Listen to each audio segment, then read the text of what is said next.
Well, thank you very much, ladies and gentlemen, and warm welcome to all of you for taking the trouble to come and join us again. For those who've been here before, and I'm sure that you were once again fully justified in your anticipation of what would be a really fascinating evening. And if you haven't been here before, where have you been? You've wasted an awful lot of time and interest trying to catch up from where we are now. Seeing as we have welcomed and awarded 8 winners from different countries and 3 different continents. And as we've already noted, that over the passage of the existence of the fund, we are now reaching 140 winners from 60 different countries. So there's a little catching up to do. I hope that this underlines, this is a year which is significant in some ways in conservation, because next month, much of the world's attention will probably fall on Rio +20 summit in Brazil.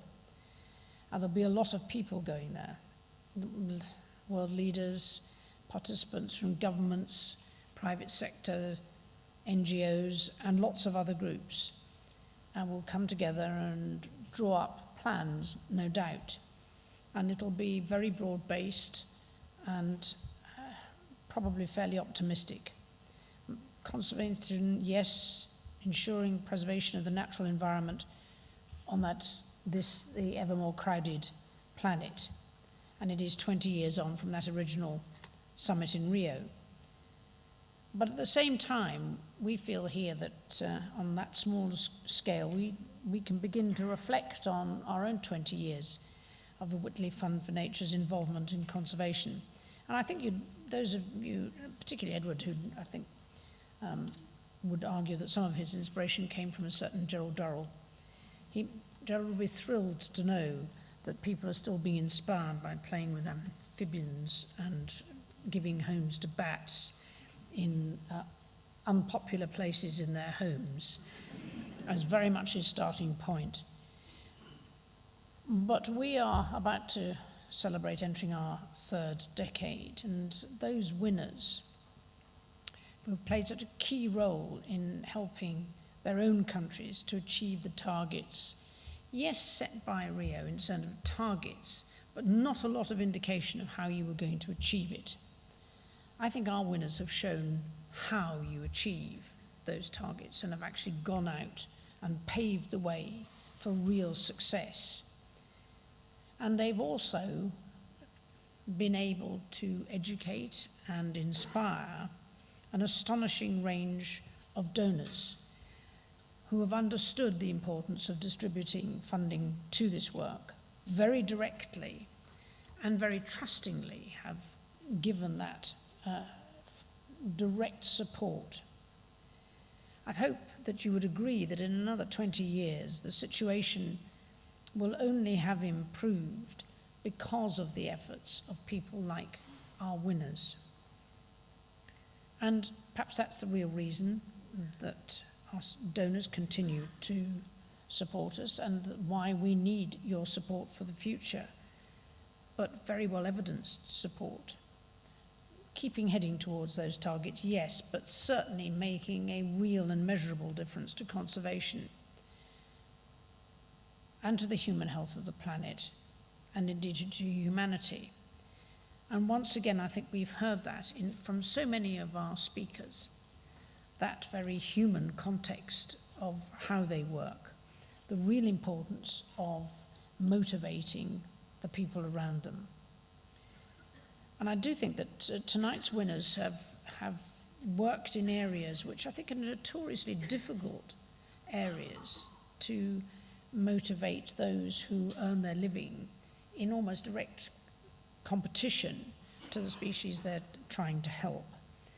And to be able to do that, to bring them on side, to enthuse them in the value of what they have and what they might lose, says a great deal for their powers of persuasion, their understanding of the subjects, their knowledge of what they're doing. But I think from our perspective and from our donors' perspective, it gives us real optimism that given the option there are many more people out there who wish to and understand the need to look after their environment and the wildlife in it than those who are easily led by the not unreasonable competition of earning a living and having a lifestyle for their families in the future. It's not an easy balance, but with the support and with the motivation given to them by our winners and our donors, they recognise its importance, and so many of them do respond to that challenge. And we've seen from each of our winners how they have done that so successfully, but that they will need support to continue to do that, to establish just how successful those projects can be. It is a common theme that providing the means for local people to have their voices heard and to articulate the real action that is driven by them. And I think that's something that we also recognise. They do this too because, of course, they're not outsiders. This is an environment that they understand, people that they understand. They know the pressures on those people. They understand those links. So making the argument to be more understanding on behalf of nature is not always straightforward, although I suspect that if you can prove the connection between having more bats and more tequila may help. This isn't always true, of course. Some species aren't that, the direct connection isn't quite so easy to make. But local knowledge, local awareness is really every bit as important as scientific study. When it's combined, it produces real winners, and we know that. So to our major donors, our thanks, but also to our friends and long-term supporters who have been around since the beginning, and I hope feel that entirely justified in that excitement in the early days, because every year is exciting. But more particularly to all of them, for understanding where the knowledge and the skill and the motivation truly is, and trusting the award winners and the people they work with to make the best use of the funds that we have available.